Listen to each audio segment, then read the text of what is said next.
Amado e querido Deus, ajuda-nos pelas misericórdias de Cristo a entregarmos, ó Deus, a Tua palavra, segundo a Tua vontade. Abençoa-nos, ó Senhor, no nome de Jesus Cristo. Amém e amém, Pai. A palavra do Senhor nos diz no livro de Juízes, que quando Josué veio a falecer, e toda aquela geração, uma geração de conquistadores, passou para o Senhor. Toda aquela geração, então, não mais existia. E veio uma nova geração, os filhos dos conquistadores. E a Bíblia nos diz algo espantoso, que esta nova geração não conhecia ao Senhor, nem conhecia suas obras. E então, essa nova geração se desvia totalmente do caminho do Senhor. É quando começa a se manifestar a presença dos juízes, a fim de que tragam de volta este povo, tragam libertação para esse povo, pois as consequências do seu desvio, eles foram oprimidos por outros povos. Mas de tudo, o que me chama mais atenção é que não é necessário muito, basta uma geração para que o povo se afaste do Senhor. Isso me causa temor, e que nós devemos aprender não apenas a viver diante do Senhor, a ser fiel diante do Senhor, mas como família devemos deixar legado. Legado é algo muito mais importante que herança. Herança é ótimo, herança é uma bênção. Heranças são recursos que uma geração deixa para outra geração. Mas nós precisamos deixar legado. Legado de conhecer ao Senhor, um legado de fé. Que as gerações cresçam, como a Bíblia diz, que um dia anuncia a outro dia, que uma geração fala a outra geração. E eu quero incentivar a você, que fale aos seus filhos, que fale aos seus netos, que fale à sua descendência, e não somente fale, mas traga a experiência. A Bíblia nos diz que assim falou o profeta, aquela viúva que clamou a ele, dizendo que os cobradores estavam à sua porta para levar escravos os seus filhos. E o profeta disse: entra na tua casa com teus filhos e fecha a porta. Ela levou e obedeceu o que o profeta lhe disse. E os seus filhos, dentro da sua casa, participaram do milagre de Deus. Traga sua família a participar dos milagres de Deus que vão acontecer dentro da tua casa. Traga sua família. Traga os seus, para que eles vivenciem com você. Não poupe, desculpe a expressão até um pouco incorreta, mas não poupe seus filhos do desafio de fé, do desafio de milagre.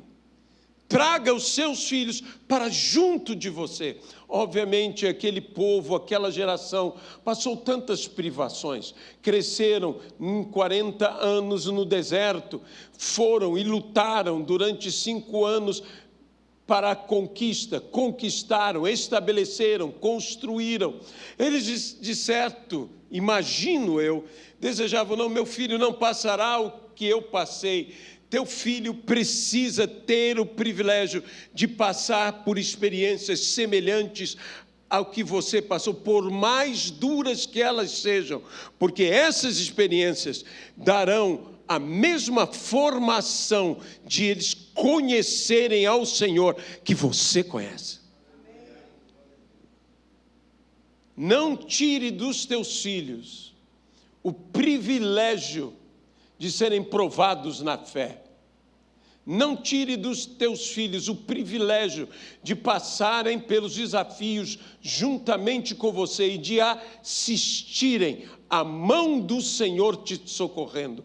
Eles não terão talvez um maná como você o teve no deserto, mas eles verão o Senhor agindo, eles verão o Senhor se manifestando. Não deixe que as muralhas de Jericó tenham caído apenas para você. Transmita a tua experiência a tal ponto para os teus filhos, que as muralhas de Jericó sejam uma realidade na vida dos teus filhos. Que as tuas vitórias se tornem as vitórias dos teus filhos. Que uma geração anuncie a outra geração.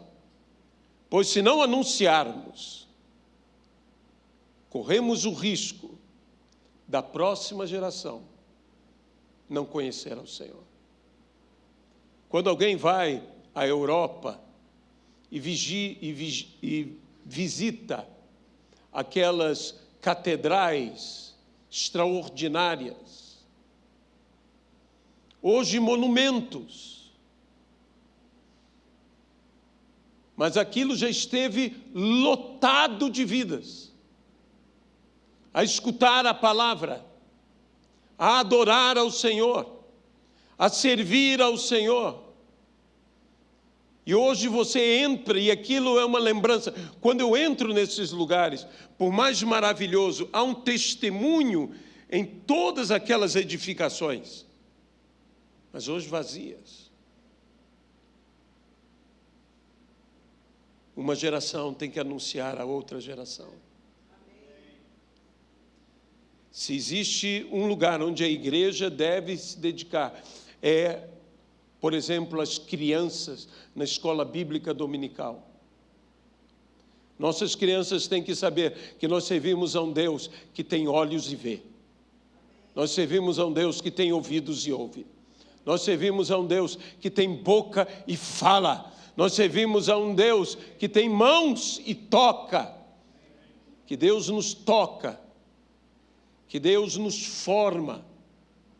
Que Deus nos dá a forma que precisamos ter, que Ele mesmo pelo fogo fixa tal forma em nossa vida, e que nós todos precisamos ter esse temor no coração. Existem palavras que têm que ser ditas e reditas, faladas e refaladas dentro da igreja, para que a igreja não se esqueça, para que uma geração não se esqueça do Senhor. Eis um dos motivos da ceia do Senhor, em memória de mim. Que não me esqueçam. Talvez você diga, como é possível alguém se esquecer do Senhor? Em uma única geração. Surgiu um povo que não conhecia o Senhor.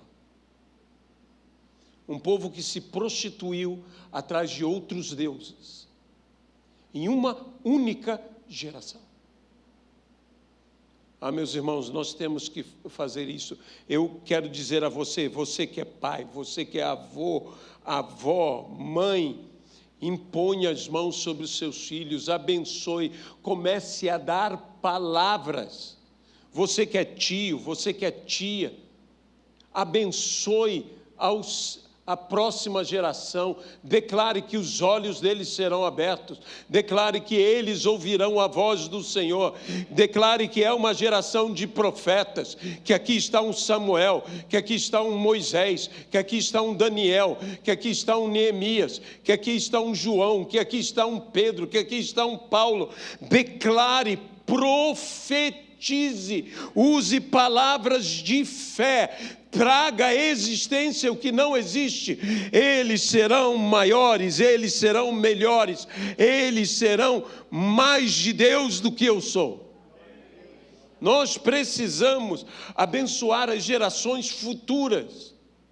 A igreja está correndo um risco. Eu falo isto por quê? Porque a igreja tem buscado mecanismos e mais mecanismos para crescer numericamente, mas nós temos que crescer com o crescimento numérico, o crescimento de revelação. Nós temos que conhecer ao Senhor. Nós precisamos conhecer ao Senhor. A Bíblia diz: conhecereis a verdade vos libertará. A Bíblia também diz: eu sou o caminho, eu sou a verdade, eu sou a vida. Jesus é a verdade. Conhecer a Jesus é ter libertação. E se o Filho vos libertar, que é Cristo, verdadeiramente sereis livres. Temos que apresentar Jesus. Não podemos correr o risco de uma geração surgir que não conheça o Senhor. Sim, o Evangelho na nossa nação está tendo vitórias. O Evangelho está derrubando as muralhas de Jericó. Mas nós precisamos ir além disto. Nós precisamos não apenas alicerçar e fortalecer e consolidar edificações, cidades. Cuidado para que os nossos edifícios não se tornem monumentos. Nós precisamos apresentar a Jesus, não apenas ao mundo, mas à igreja, para que a igreja não se esqueça de Jesus. Talvez você me ache exagerado no que eu estou falando, não há problema. Mas eu creio que quando nós lemos isso que está em Juízes, uma geração, apenas uma geração, e o povo já não mais conhecia o Senhor. Nós temos que nos esforçar, nós temos que nos aplicar, nós temos que fazer com que a próxima geração e as próximas gerações, cumprindo o que a palavra diz, uma geração anuncia a outra geração. Assim como um dia anuncia a outro dia. A Bíblia diz: nenhuma palavra se ouve, mas em toda a terra se faz ouvir a sua voz. Por quê? Porque há fato. Traga os fatos reais. Viva Jesus Cristo. Viva o Senhor. Quando você segue ao Senhor, você começa a caminhar no ritmo que o Senhor caminha. Quando você segue ao Senhor, você vai em direção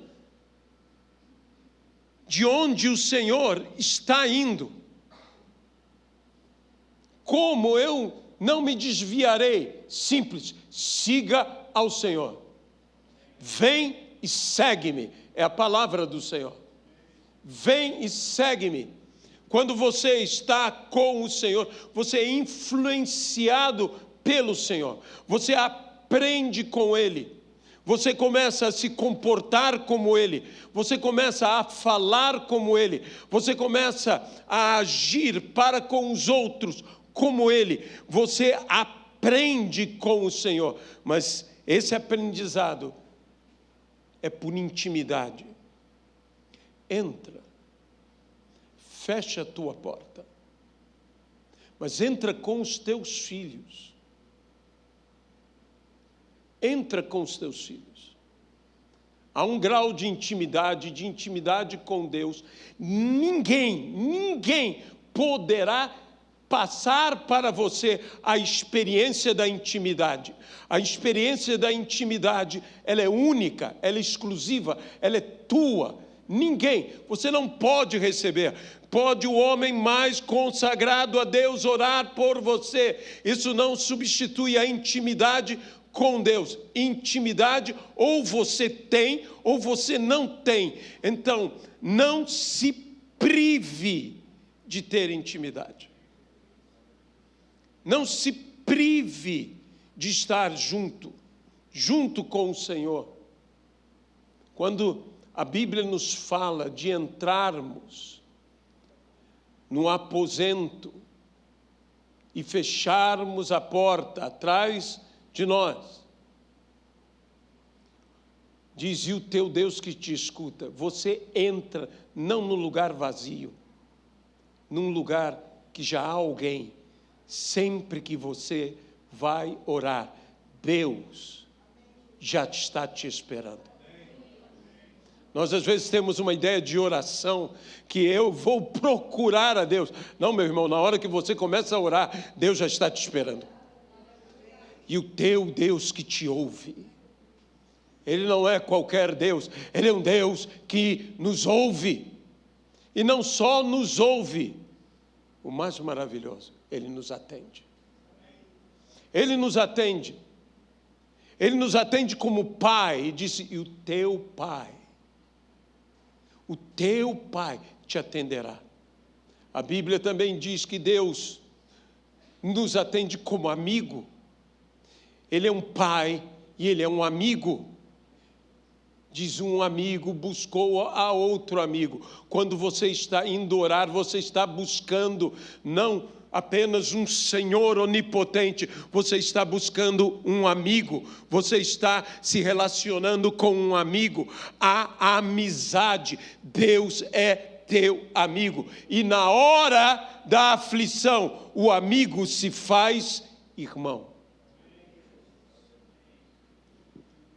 E Deus se faz mais do que irmão, porque Deus é Pai. Deus é Pai. E todas as provações e lutas que nós passamos, Deus nos dará a vitória. Eu creio nisso de todo, mas de todo o meu coração. E meus irmãos, eu gostaria de continuar essa palavra te convidando a abrir a sua Bíblia no livro de Apocalipse, no capítulo de número 2.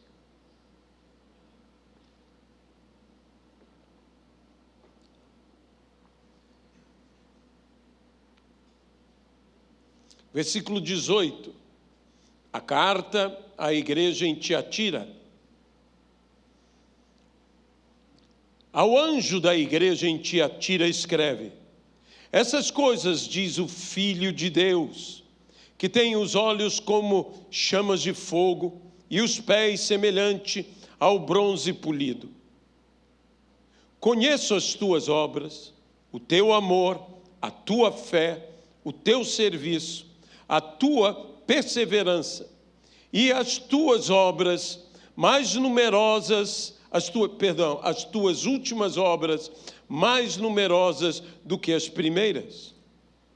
Tenho, porém, contra ti o tolerares essa mulher, Jezabel, que a si mesmo se declara profetiza, não somente ensine, mas ainda seduza os meus servos a praticarem a prostituição e a comerem coisas sacrificadas aos ídolos. Dei-lhe tempo para que se arrependesse. Ela, todavia,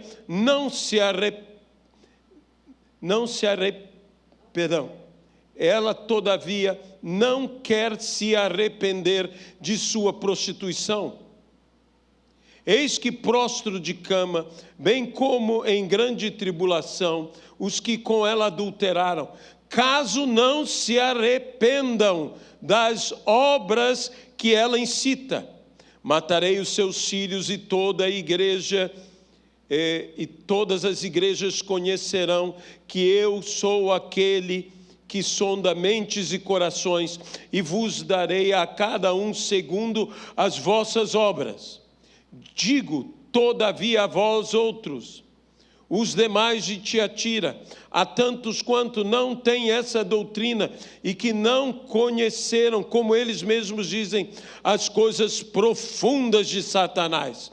Outra carga não jogarei sobre vós, tão somente conservai o que tendes, até que eu venha. Ao vencedor que guardar até o fim as minhas obras, eu lhe darei autoridade sobre as nações, e com cetro de ferro regerá e as reduzirá a pedaços, como se fossem objetos de barro. Assim como também eu recebi de meu Pai, dar-lhe-ei ainda a estrela da manhã. Quem tem ouvidos, ouça o que o Espírito diz às igrejas. Essa é uma carta de tremenda advertência a Tiatira. Cada uma dessas igrejas, há muito que se discute sobre as igrejas e sobre o livro de Apocalipse. Visões diferentes, visões preteristas, visões proféticas, visões distintas sobre esse texto. Mas devemos sempre procurar, ao ler as Escrituras, uma visão de uma teologia prática. O que isto está dizendo diretamente à minha vida, hoje, aqui e agora? Não apenas numa visão de futuro, numa visão escatológica dos últimos dias, nem tão somente uma visão histórica da realidade daquela igreja conhecida como igreja de Tiatira, mas o que isso está falando a mim, a você, a cada um de nós hoje. Existe uma realidade, uma mentalidade, um espírito de Jezabel que corrompe a sã doutrina, que corrompe os bons costumes, que mesmo numa igreja que, como nós estamos vendo, que tem mais obras hoje do que teve ontem, que são mais numerosas, uma igreja que tem persistência, uma igreja que é uma igreja que trabalha, que se dedica, uma igreja com amor, uma igreja com tantas características positivas, mas como eu iniciei dizendo, bastou uma geração. Bastou uma geração para que não conhecessem o Senhor. O caminho do desvio é um caminho que nos afasta cada vez mais do caminho correto, do caminho certo. E nós temos que tomar muito cuidado. A igreja de nossos dias é uma igreja que tem aberto a certas práticas que não convém. O que convém à igreja? A casa do Senhor, a Bíblia diz, convém a santidade. Isso nós nunca podemos perder de foco. Santidade.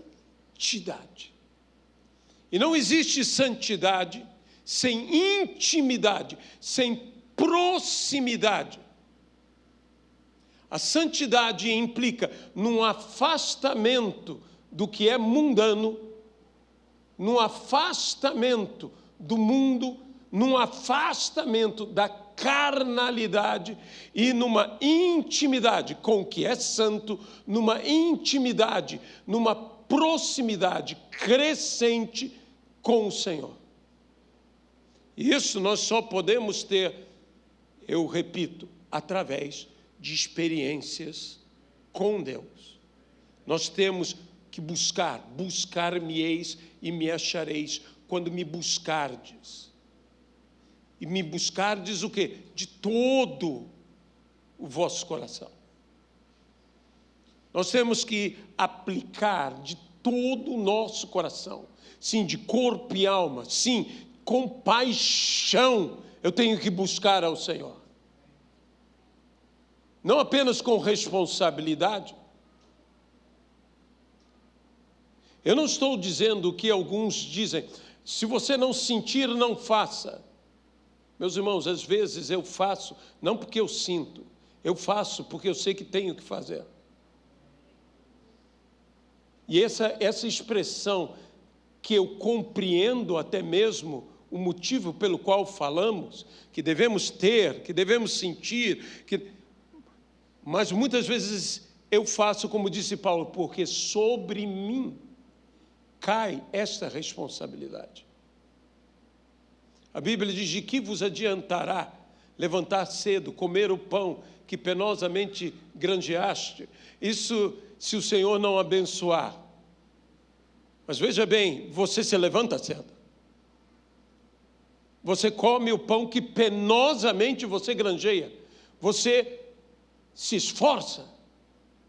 Porque você sabe que se você não fizer, ninguém mais o fará. Você tem que fazer. Você tem que se levantar. Responsabilidade é algo importantíssimo e eu espero que a Igreja de Cristo e que cada um de nós individualmente sejamos pessoas responsáveis e aplicadas. Que nós possamos ser assim. Jesus se dedicava totalmente às pessoas. A Bíblia diz que Jesus, por exemplo, ficava até o último, despedia a todos. A todos. Muitas vezes eu vejo que os pastores ou o pastor de uma igreja é o último a sair. Não é à toa. Te apresento alguém que era assim, Jesus Cristo. E se você quer servir a Jesus Cristo no ministério, você vai ter que aprender a fazer isso. Você vai ter que aprender a atender a todos, até o último. Atender. Por quê? Porque isto é ministério. Isto é pastoreio. Pastoreio é mais do que uma liderança. Pastoreio, como qualquer ministério, é serviço. Serviço. Mas esse espírito, essa mentalidade, que no caso era uma pessoa na igreja de Tiatira, que é comparada a Jezabel do Velho Testamento. Qual o propósito de Jezabel? Acabar totalmente com o culto ao Senhor Deus. E para isso Jezabel colocou um alvo: matar profeta. Exterminar profeta. Para que o povo não conheça o seu Deus. Pois, aonde não há visão, aonde não há profecia, o povo se corrompe. Aonde não há, deixe-me usar essa expressão, palavra, o povo se corrompe. Então diz: tenho, porém, contra ti que toleras. O que a Bíblia está querendo dizer? Está pregando a intolerância? Hoje é um dos temas na sociedade, um dos grandes problemas é a intolerância. Nós somos alvo de intolerância religiosa contra nós, em várias partes do mundo. Estou falando nós, cristãos, nós vivemos a perseguição religiosa. A Bíblia não está falando de perseguirmos. A Bíblia está falando de tolerarmos, de aceitarmos no nosso meio, na nossa vida, na nossa casa, no nosso ministério, o que é inaceitável para Deus.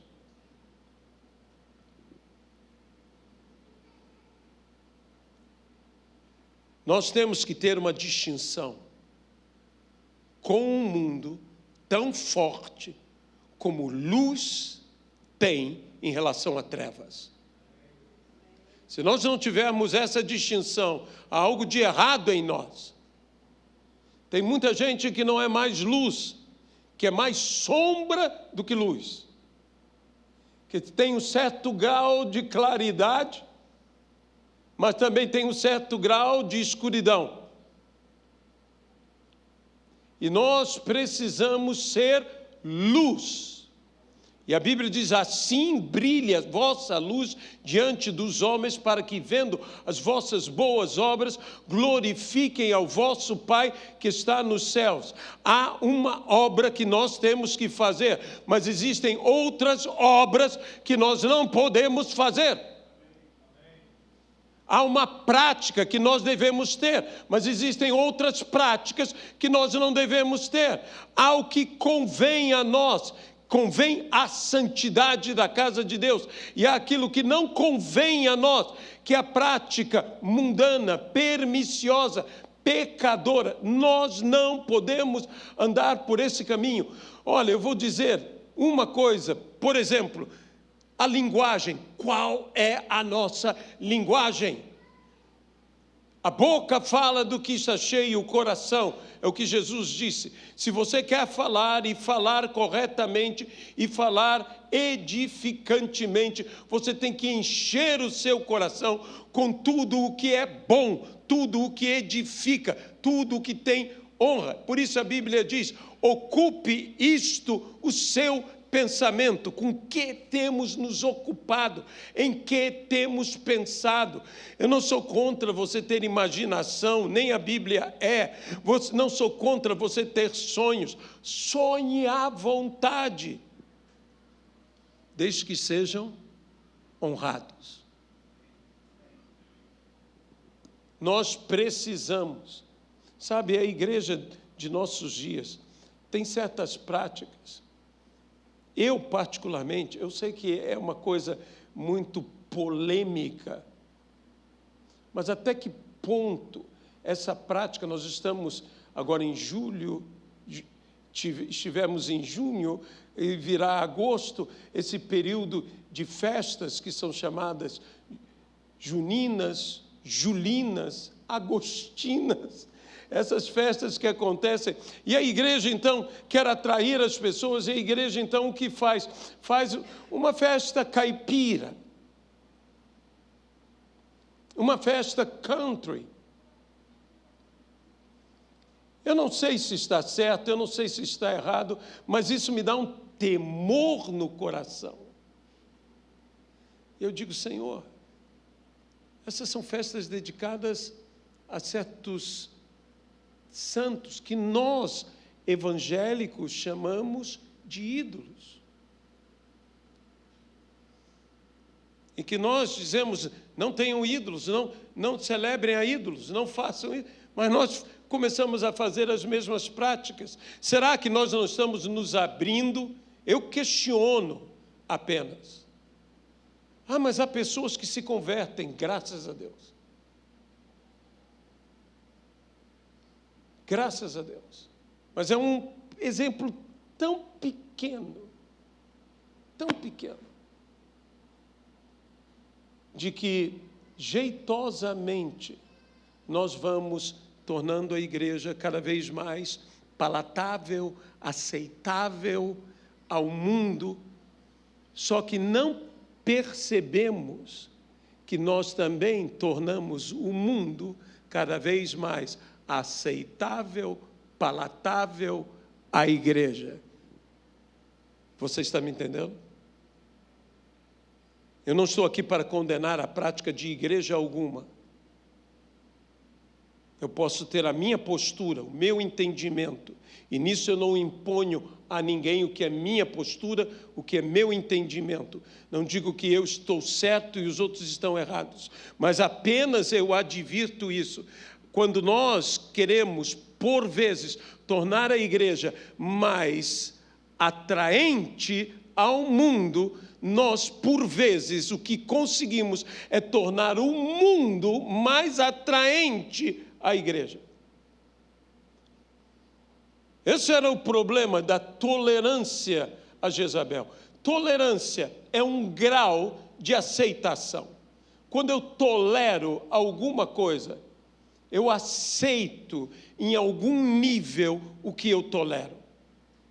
E deixe-me falar uma coisa sobre a palavra aceitar. A palavra aceitar, na sua forma hebraica, tem um significado muito interessante: absorver. Tudo que eu aceito, eu absorvo. Começa a fazer parte de mim. Então, eu quero dizer uma coisa: cuidado com o que você aceita. Com o que você aceita. Porque essa intolerância que é dita aqui é uma intolerância semelhante a uma intolerância, por exemplo, a uma lactose. Quando você tolera, é que a lactose já não mais causa dano a você. Quando eu começo a tolerar Jezabel, é que Jezabel já não faz mais dano a mim, porque eu absorvi parte de Jezabel. A natureza de Jezabel começa a fazer parte da minha natureza. Não no todo, mas em parte. E nós temos que tomar muito cuidado com isto. Nós temos que tomar muito cuidado com as coisas que a igreja está tendo um certo grau de aceitação.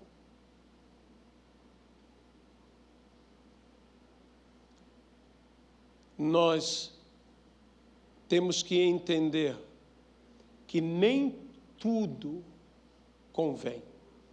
O apóstolo Paulo fala: tudo me é lícito. Tudo. Tudo. Então, se me perguntam sobre certas práticas, é lícito, pastor? É. Mas você não é suficiente responder se é lícito ou não é lícito, se posso ou não posso. Você precisa responder: convém ou não convém? Lembrando que a casa do Senhor convém à santidade. Você tem direitos, mas direitos nunca anulam responsabilidade, nunca anulam deveres. Não grite apenas pelos direitos. Vivemos numa sociedade que está gritando pelos seus direitos, e até é necessário que isso se faça. Mas não grite apenas pelos seus direitos. Grite também com você próprio, por suas responsabilidades, pelos seus deveres.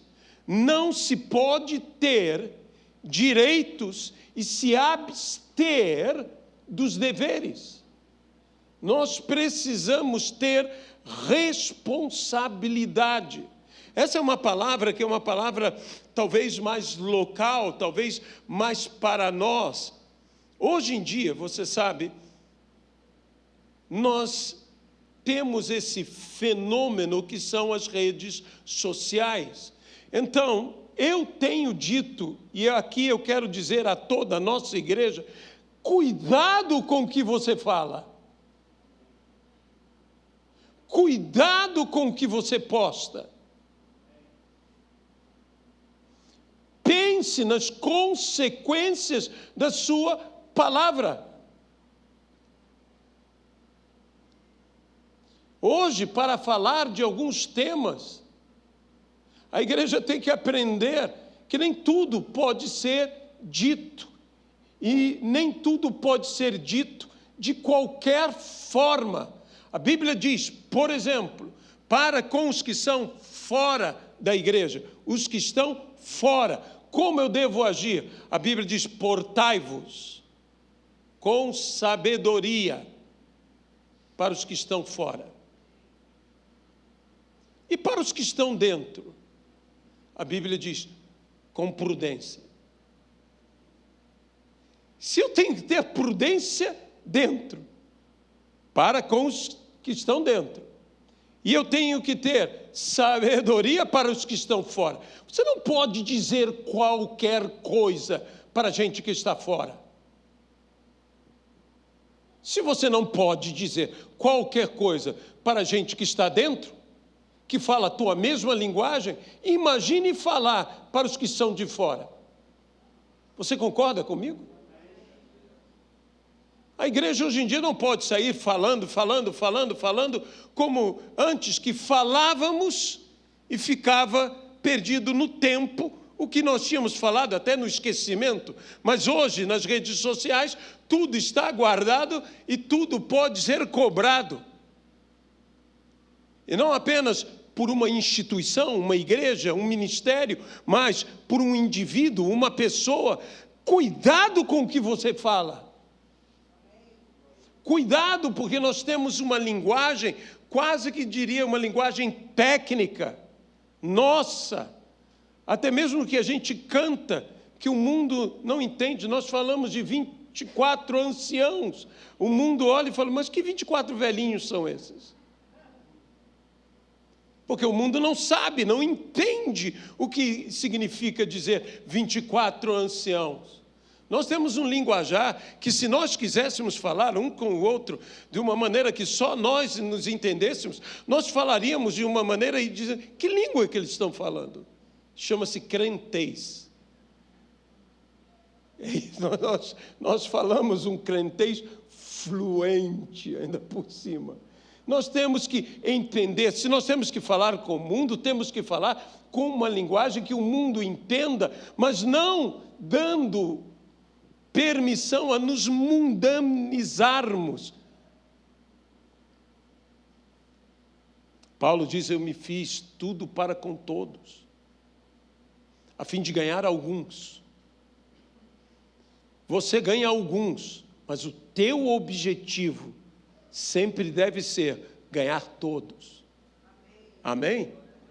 Sempre deve ser ganhar todos. Tenho, porém, contra ti que toleras. Eu não posso começar a aceitar coisas quando você diz: pastor, o que eu não posso então tolerar? O que eu não posso ter um grau de aceitação? O que Deus não tolera. Sabe? Deixe-me dizer uma coisa. Vou dar alguns exemplos. Jeito de falar de crente tem que ser um jeito são. Nós temos que falar de uma maneira sã, falando o que é bom para edificação e palavras boas. Se você é do Senhor, você não fala palavras chulas. Você não fala palavras de baixo calão. Você também não ofende. Você é educado. Você é gentil. Nós temos que agir assim. Isso não quer dizer, por ser firme, você não tem que ser grosseiro. Por defender a tua opinião, você não tem que atacar a outros. Nós temos que ter um jeito de falar que seja o jeito de falar do Senhor Jesus Cristo. Nós temos que saber ter um coração manso e humilde como o de Jesus. Fala-se que nada tem a ver a maneira de nos vestirmos, usos e costumes, mas deixe-me dizer uma coisa, a Bíblia diz, isso não é costume na igreja de Cristo. Então você também tem os costumes certos. Honrar os mais velhos é um costume certo. Você não honra apenas o seu pai, apenas a sua mãe, você honra a geração do seu pai, a geração de sua mãe, você honra os mais velhos. E isso te garante prosperar em todos os seus caminhos e te garante que você tenha longevidade. O homem não pode acrescentar nem nada ao curso dos seus dias de vida, mas Deus pode acrescentar. Então nós temos coisas que a igreja tem que começar a voltar a praticar. Eu não estou aqui para pregar um legalismo, eu não estou aqui para pregar uma religiosidade, eu estou aqui para pregar vida. Eu vim para que tenham vida, mas não qualquer vida. Vida em abundância, mas não qualquer abundância, porque imagine uma vida em abundância sem pecado. Jesus não veio para isso. Jesus veio para que tenhamos a vida e a vida certa. Então comece a não aceitar certas coisas que talvez você esteja aceitando. No passado, quando alguém falava de um crente, o que dizia? Não mente. Você com toda segurança pode falar hoje que crente não mente? Mas na minha infância, crente não mente. Mas na minha geração de hoje, crente mente. Basta uma geração para se corromper. Voltemos às práticas das velhas obras. Voltemos a um caráter santo. Sabe, quando eu era pequeno, dentro da igreja não se misturava com política. Hoje, vamos ser sinceros, a igreja e a política estão muito perto uma da outra. E às vezes a igreja prega mais política do que o evangelho. Você tem todo o direito à tua visão política. Eu aqui não sou de esquerda, eu aqui não sou... Peraí, eu virei para a direita e disse esquerda. Eu aqui não sou de direita, eu aqui não sou de esquerda, eu aqui não sou nem de centro, como eu sempre digo, eu sou do alto. E você tem direito, faça a escolha que você quiser, porque é a tua escolha. Eu não tenho nada com isso, e essa igreja, eu não digo as outras, porque cada um dará contas. Eu posso estar errado no que eu estou dizendo, mas essa igreja não vai fazer indicação política enquanto eu for o pastor dessa igreja. Essa igreja não vai fazer indicação política, nem conduzir o teu voto. Vote como você quiser, segundo a sua consciência, não segundo o que o pastor acha. Porque isso se chama voto de cabresto. Eu não vou levar ninguém. E tem mais, e se eu votar errado, você vai votar errado? Pastor, em quem o senhor votou? É secreto. Você não vai saber nunca. Só vai saber o seguinte: eu escolho tanto, com tanto cuidado, meus irmãos, que todos os meus candidatos em que eu votei nunca foram eleitos. Nunca foram eleitos. Então, eu acho que o meu voto é uma fria. Se eu votar em alguém, é quase batata, ele não vai ser eleito. Então, não queira o meu voto. Não queira o meu voto, porque os meus sempre não são eleitos. É uma coisa impressionante. É uma coisa impressionante mesmo. Então, tomemos um cuidado. A igreja está querendo se tornar mais aceitável ao mundo, mas eu volto a dizer, isso muitas vezes faz que o mundo seja mais aceitável à igreja. Jezabel. Começamos a tolerar, começamos a absorver a natureza de Jezabel, começa a lentamente fazer parte da nossa natureza, e coisas que antes me faziam mal, me escandalizavam, não passavam, não desciam, eu não conseguia engolir, eu não... Agora já não tanto. Senhor, traga-nos de novo para o centro da Tua vontade.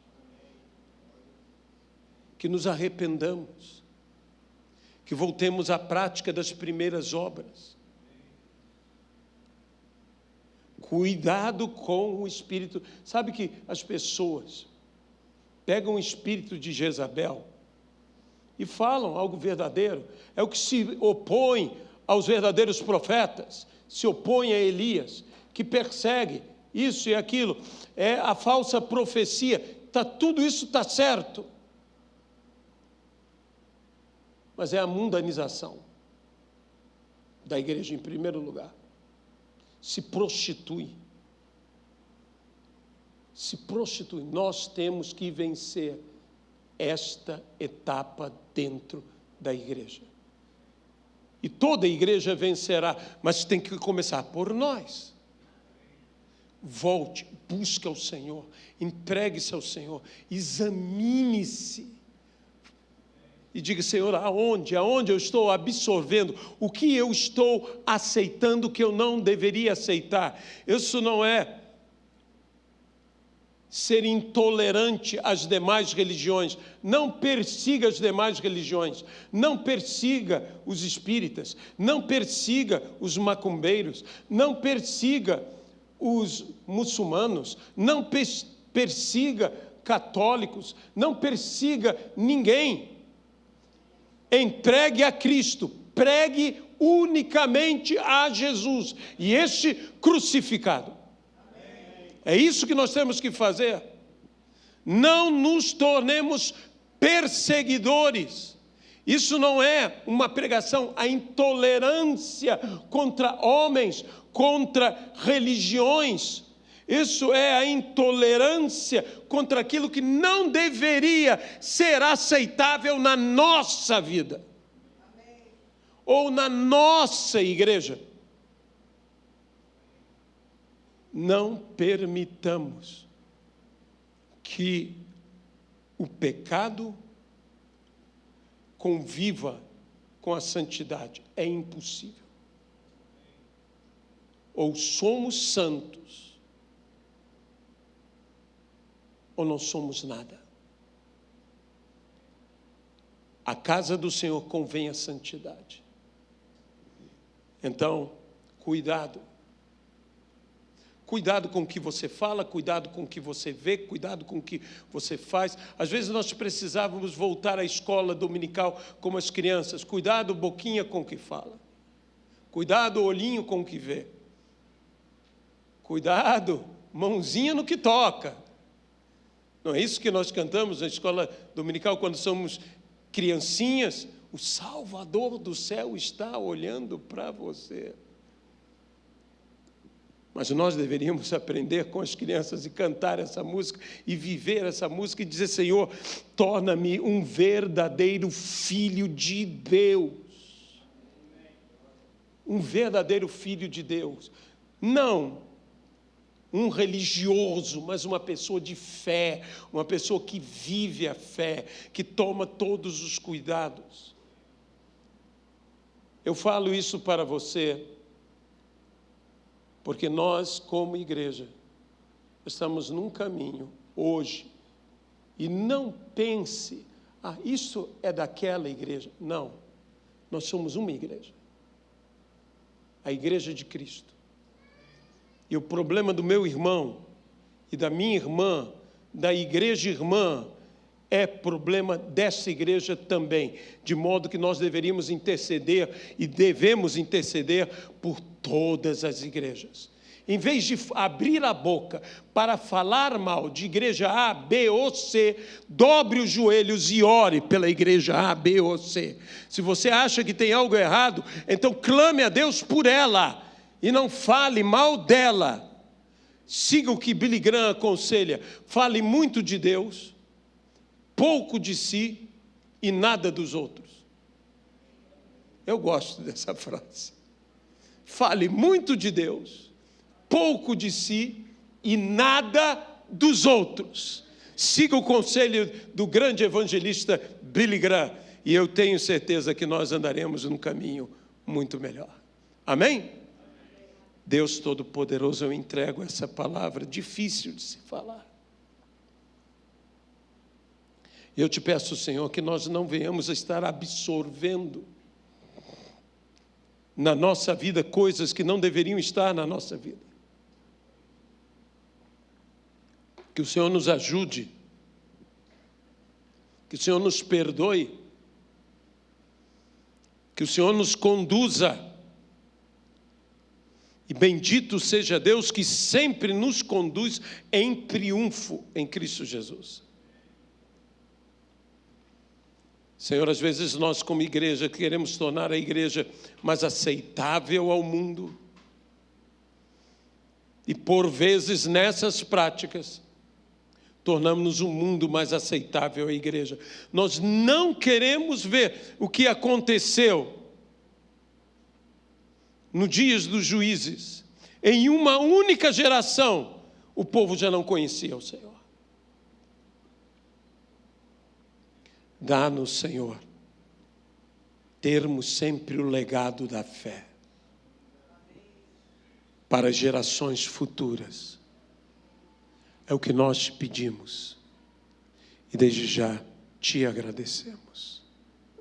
Amém. Amém.